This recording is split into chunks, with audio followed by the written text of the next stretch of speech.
To clean up storage on POCO M8 Pro 5G, first of all, we'll need to launch the settings on our device. Next step is to navigate in About Phone information on the top and then click on the storage right here.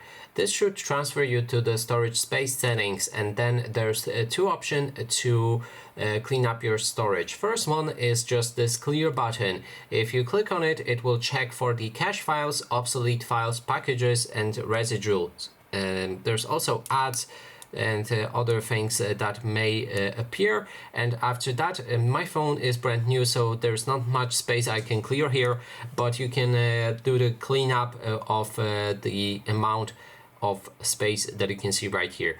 So also you should click on each of the options to see what is gonna be deleted, and if you agree with that, just perform the cleanup and you'll be done.